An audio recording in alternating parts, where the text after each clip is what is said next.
आदाब, नमस्कार दोस्तों। 2026 का चुनाव बाकी है, मगर पॉलिटिकल ड्रामा अभी से ही शुरू हो गया है। लगातार अमित शाह ये दावा करते नजर आ रहे थे कि पश्चिम बंगाल में बीजेपी सरकार होने जा रही है, मगर अब कहीं ना कहीं पश्चिम बंगाल में बीजेपी को ही मुंह की खानी पड़ेगी। बीजेपी इस खौफ के साये में भी जीने लगी है। आज इस बात को कुछ यूं देखा जा रहा है कि जब जैसे ही ईडी की छापेमारी प्रतीक जैन यानी कि आईपैक के प्रमुख प्रतीक जैन के घर पे होती है, उसी दौरान पश्चिम बंगाल के मुख्यमंत्री ममता बनर्जी वहां पे घंटों के अंदर विराजमान हो जाती हैं और बहुत ही निडरता के साथ ईडी के छापेमारी के दौरान ही दाखिल होती हैं और अपना हक छीन कर निकलती हुई नजर आई हैं। जहां पे ममता बनर्जी मुख्यमंत्री ममता बनर्जी के हाथ में ये ग्रीन फाइल और हार्ड डिस्क मोबाइल भी देखने को मिल रहा है। अगर यहाँ पे मुख्यमंत्री ममता बनर्जी के इस रवैये को अलग अलग तरीके से देखा जा रहा है। बीजेपी के कुछ लीडरान ने चोरी का इल्जाम लगाया कि कोल स्कैम के लिए अदालत का निर्देश पर ईडी ने आईपैक का जो डायरेक्टर उनका घर में छापा मारा और उसमें मुख्यमंत्री पहुंच गए। इतना सारे मंत्री लीडर का घर पे एजेंसी ने छापा मारा, उनको गिरफ्तार किया, मुख्यमंत्री नहीं पहुंचे कारण उनको मालूम है उसमें वो फंसेगा, उसका जेल होगा। इसमें पहुंच गया, इसीलिए इसमें कलीघाट भी फंस जाएगा। और उसी जगह में घुस के कोई फाइल चोरी करके ले जाना, पार्टी का नाम करके कोई फाइल को लेके जाना, ये अपराध है। मुख्यमंत्री अपना पद का दुरुपयोग करके जो फाइल लेके चला गया उसमें सारे तथ्य है, इसीलिए मुख्यमंत्री ऐसा करके अदालत का अवमानना किया। जो तदंत चल रहा है उसमें बाधा डाला और जो फाइल चोरी किया वो चोरी किया। इस सारे जुर्म में मुख्यमंत्री ममता बनर्जी को गिरफ्तार करना चाहिए। हम मांग कर रहे हैं ममता बनर्जी को तुरंत गिरफ्तार करके हिरासत में लेना चाहिए और उस फाइल को उद्धार करना चाहिए। अगर चोरी का इल्जाम होता तो फिर मुख्यमंत्री ममता बनर्जी इस चीज को खामोशी के साथ लेकर निकलती, मगर निकलने के बाद ही प्रेस वार्ता भी की, यानी कि प्रेस से मुखातिब भी हुई। आईपैक के प्रमुख प्रतीक जैन के घर पे छापेमारी करती है तो वहां पे भी ममता बनर्जी फौरन अपने तेवर में नजर आ रही है कि किस तरह से वहां पे दाखिल होती है और वहां जाने के बाद green file, hard disk, mobile और दिगर जो जरूरी कागजात हुआ है, जो जरूरी कागजात है वो लेकर निकलती है। और उनका ये कहना है कि किस तरह से हमारे यानी कि 2026 के चुनाव को लेकर जो रणनीति तैयार की गई थी, बीजेपी उसे काबिज करना चाह रही है। तो क्या ये मान लेना चाहिए कि बीजेपी पूरे तौर पर बुखला गई है, या बीजेपी अब चोरी कर इस तरह से बंगाल में दाखिल होगी, या बीजेपी चोरी के लिए या फिर इस तरह की हरकत के लिए ईडी और सीबीआई का इस्तेमाल कर रही है। ईडी और सीबीआई वो सरकारी एजेंसीज है जो हर पार्टी के लिए होता है, ना कि किसी एक पार्टी के लिए होता है। ये पार्टी के लिए नहीं बल्कि ये न्याय की वो उम्मीद की किरणें नजर आती हैं इनके जरिए कि ताकि लोगों को इंसाफ मिल सके। ये भी एक पब्लिक फिगर है, मगर इसके बावजूद भी आज ईडी और सीबीआई एक पब्लिक फिगर बनकर नहीं, एक इंसाफ की देवी बनकर नहीं, बल्कि एक पॉलिटिकल पार्टी को सपोर्ट करते हुए नजर आई है। आपको बता दूं दोस्तों कि साल 2019 में कोयला स्मगलिंग मामले में अनूप नामी एक शख्स को गिरफ्तार किया गया था, अनूप माझी नामी एक शख्स को गिरफ्तार किया गया था और अनूप के कड़ी जो है वो अभिषेक बनर्जी यानी कि तृणमूल के युवा नेता जनरल सेक्रेटरी अभिषेक बनर्जी से जोड़ा जा रहा है।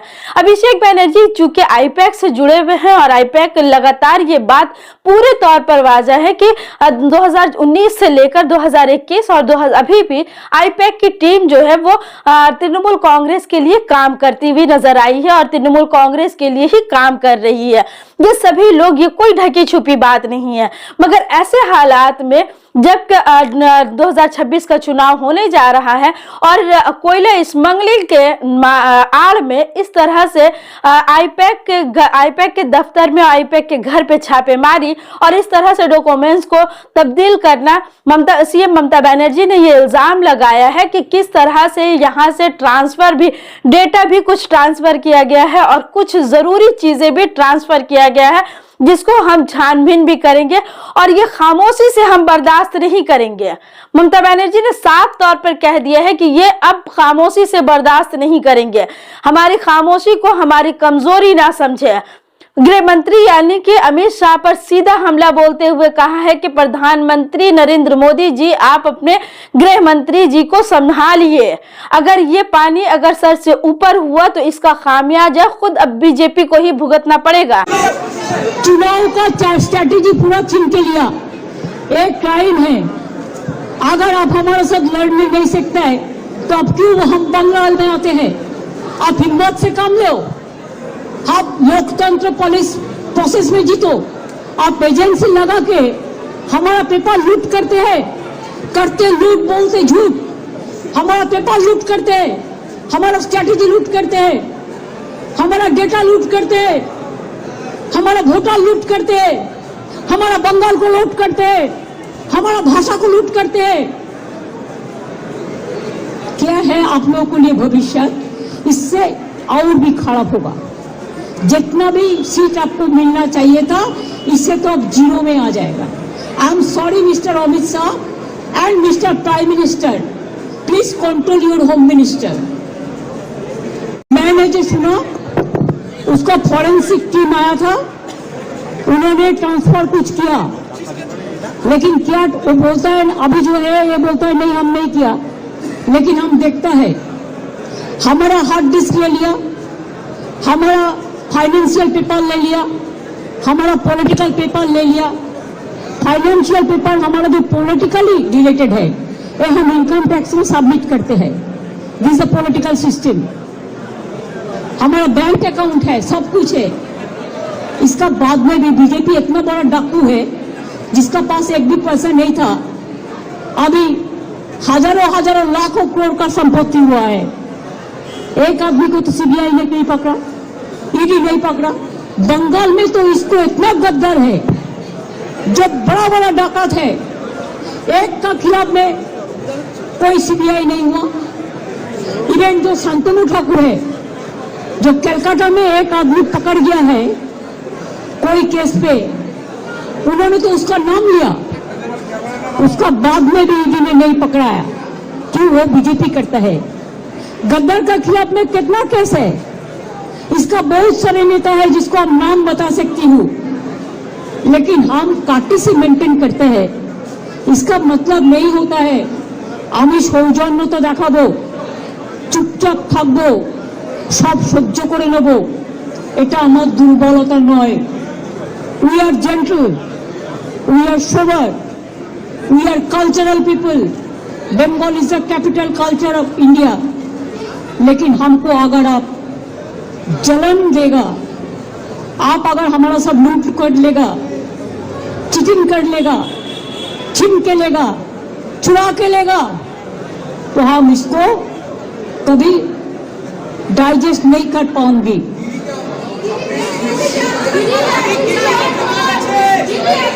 पूरा इंफॉर्मेशन चुरा गया।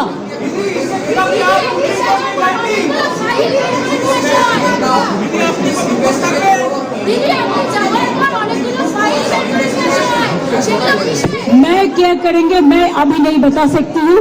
Late me find out all the details and then I will let you know. देखो एक करके बोलो ना, हम तो रिप्लाई देते हैं। हम तो अमित शाह मोदी नहीं है कि हम रिप्लाई नहीं देंगे। आपको रिप्लाई हम देंगे, लेकिन आप एक एक करके पूछो। तो दोस्तों मगर यहाँ सवाल ये उठता है कि क्या बीजेपी पश्चिम बंगाल में काबिज होने के लिए अब ईडी और सीबीआई का इस्तेमाल करेगी? क्या ईडी और सीबीआई के जरिए पश्चिम बंगाल की सरकार को डराया जा सकता है? क्या ईडी और सीबीआई के जरिए पश्चिम बंगाल में काबिज हुआ जा सकता है? जब जनता जनार्दन ही अगर बीजेपी को सपोर्ट ना करे या दीगर पॉलिटिकल पार्टी को सपोर्ट ना करे तो क्या ईडी और सीबीआई अब आम पब्लिक के घरों में भी दाखिल होगी? बात आईपैक एक ऐसा अदारा है, यानी कि एक ऐसा वो अदारा जो कि रणनीति तैयार करता है इलेक्शन को लेकर, और लगातार ये रणनीति तैयार करने वाला ये अदारा जो कि प्रशांत किशोर ने ही इसकी बुनियाद डाली थी, मगर उनका पॉलिटिकल इन्वॉल्वमेंट की वजह से वो आईपैक को छोड़ चुके हैं और अब इसके प्रमुख जो है वो प्रतीक जैन बन गए हैं और प्रतीक जैन ही आईपैक पूरी टीम को संभाले रखे हुए हैं और एक रणनीति तैयार कर रहे हैं। पश्चिम बंगाल के मुख्यमंत्री ममता बनर्जी ने यह भी इल्जाम लगाया है कि 26 के चुनाव को लेकर बेशुमार रणनीतियां बनाई गई थी, बेशुमार एक लाहे-अमल तैयार किया गया था, उसे काबिज करने के लिए ईडी को इस्तेमाल किया है अमित शाह ने, यानी कि गृह मंत्री ने ईडी का इस्तेमाल यूं किया है ताकि बीजेपी जो है वो बंगाल में काबिज हो सके और तृणमूल कांग्रेस को करारा जवाब दे सके। मगर यहाँ सवाल ये उठता है कि क्या गृह मंत्री अमित शाह और बीजेपी की सरकार जो है वो इस तरह से अगर एसआईआर के जरिए या फिर किसी और चीज़ के जरिए अगर काबिज नहीं हो पा रही है, जनता जनार्दन अगर इसे सपोर्ट नहीं कर रही है इस पार्टी को, तो क्या अब ईडी और सीबीआई के जरिए डराकर धमकाकर और इस तरह के हरबा के जरिए अब बंगाल पर काबिज हो पाएगी?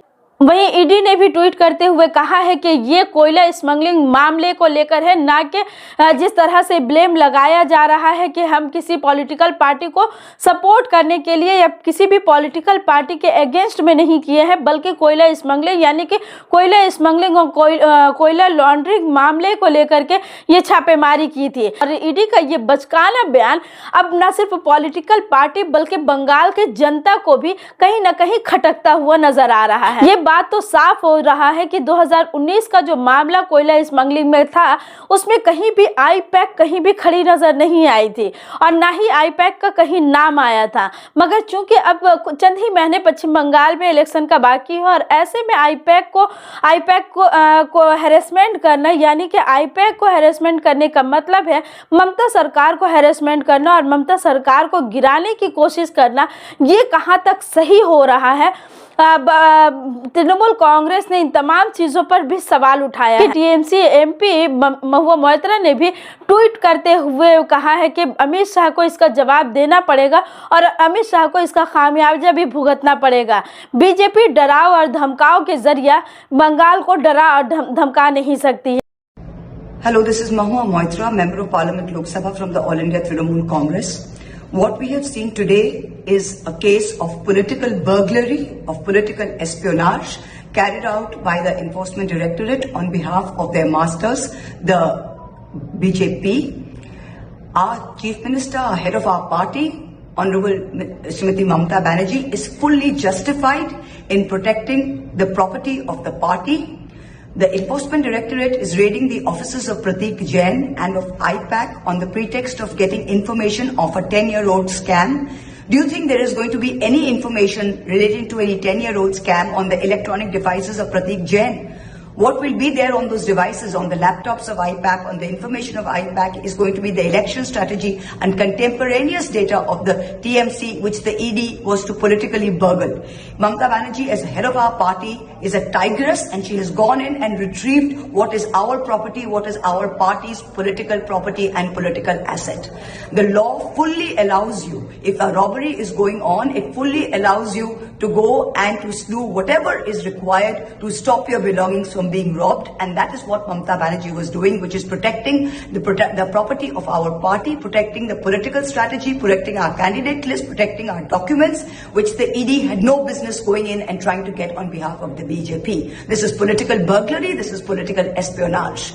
The nearest parallel to this was the Watergate scandal in the US, when we saw that the government went in and tried to get the medical records illegally of their political opponents, and Richard Nixon had to resign rather than face impeachment. This is exactly what the Enforcement Directorate is doing. We are lucky that we have a party leader and an opposition leader like Mamata Banerjee, who's a tigress, who has gone in and shown exactly what guts she has and what we need to do when parties like the BJP come in and try and finish off the opposition. Thank you. सिर्फ यही नहीं बल्कि अब ED ने भी मुख्यमंत्री ममता बनर्जी के खिलाफ खुला हमला करते हुए अब हाईकोर्ट का दरवाज़ा खटखटा लिया है। ईडी ने हाईकोर्ट का दरवाज़ा खटखटाते हुए कहा है कि मुख्यमंत्री ममता बनर्जी अपने पद का गलत इस्तेमाल करते हुए सरकारी कामकाज में बाधा दिया है। कलकत्ता हाईकोर्ट में इसकी सुनवाई 9 जनवरी को होने जा रहा है। 9 जनवरी 2026 को होने जा रहा है। वहीं दूसरी जानिब पश्चिम बंगाल के मुख्यमंत्री ममता बनर्जी के अपने तेवर और एक अलग तेवर को देखते हुए 4 घंटा 24 मिनट तक ममता बनर्जी सॉल्ट लेक के प्रतीक जैन के हेड ऑफिस यानी आईपैक के हेड ऑफिस को पूरे तौर पर घेरे रखी और पूरे तौर पर पूरा 4 घंटा 24 मिनट वहां से गुजारने के बाद वहां से निकलती हैं और ये आदेश दिया गया है कि पश्चिम बंगाल के हर ब्लॉक, हर वार्ड, हर स्तर पर, जिला स्तर पर तृणमूल के कार्यकर्ता जो हैं अब इसका प्रदर्शन करेंगे और तृणमूल कांग्रेस, बीजेपी, अब चुनाव से पहले ही तृणमूल कांग्रेस और बीजेपी आमने सामने खड़ी नजर आएगी। कांग्रेस के नेता अधीर रंजन चौधरी ने भी ईडी के इस छापेमारी को कुछ यूं कहते हुए समर्थन किया है कि जब कांग्रेस पर जब छापेमारी होती है तो ममता बनर्जी खामोश रहती हैं। पश्चिम बंगाल के मुख्यमंत्री ने बीजेपी को चोर और डाकू का भी खिताब दे दिया है। पश्चिम बंगाल के मुख्यमंत्री ममता बनर्जी ने अपने उसी पुराने तेवर और उसी पुराने अंदाज में कहती हुई सुनी गई कि अगर आप इंसाफ के जरिए यानी चुनाव के जरिए जब जीत नहीं पा रहे हैं तो क्या अब चोरी और डकैती के जरिए बंगाल में काबिज होने की कोशिश इसी तरह के अपडेट खबर के लिए सच टीवी 24/7 को अगर फेसबुक पर देख रहे हैं तो फॉलो करें और यूट्यूब पर देख रहे हैं तो सब्सक्राइब करना ना भूलें। ইলেকশন আসলে ইনকাম ট্যাক্স নোটিশ পাঠায়, বিজেপি কে তো নোটিশ পাঠায় না। ডাকাত ওরা সবচেয়ে বড় criminal, money power, muscle power, killer of democracy. SIR এর নামে they have deleted more than 1.5 crore men. Even they gave notice to Amartya Sen, Nobel Joyee. They have sent notice to Joy Goswami. We are proud of him. He is a great poet, renowned poet. আর বাংলার উপর যে হামলা ওরা করেছে এই হামলার প্রত্যুত্তর জনগণ দেবে এটা আমি বিশ্বাস করি এবং নিজেদের ফেস সেভিং করবার জন্য ফেস সেভিং ফর্মুলা কিছু গদি মিডিয়াকে কাজে লাগিয়েছে। সেই গদি মিডিয়ার ডিটেলসটাও আমরা নজর রাখছি এবং যেটা সত্য আমরা সেটা সত্য সবসময় সত্য অনুসন্ধান করতে দেব, কিন্তু অসত্য কথা যারা বলেছে বিজেপির কথা শিখিয়ে তাদের বিরুদ্ধে ডিফামেশন করার দায়িত্ব আমার। Is it the duty of the ED and Amit Shah, the nasty home minister, the naughty home minister who cannot protect the country, and is taking away all my party documents? If I raid the BJP party office, what will be? What will be the result? They didn't have any guards. One side the SIR case, they are deleting all the names of the Bengal people. More than 2 crore people, 1.5 crore people are being called, 54 lakhs are being deleted without any asking their details. They are using WhatsApp only, and because of election they are collecting all my information of my party. देखो मैंने सब लेके आया because I rang up Pratik because he is the in charge of my party. So my hard disks, see, phone, hard disk, all they are collecting, and they have already attacked my IT office also. In fact, Sector 5 I am going there also. চলুন চলুন চলুন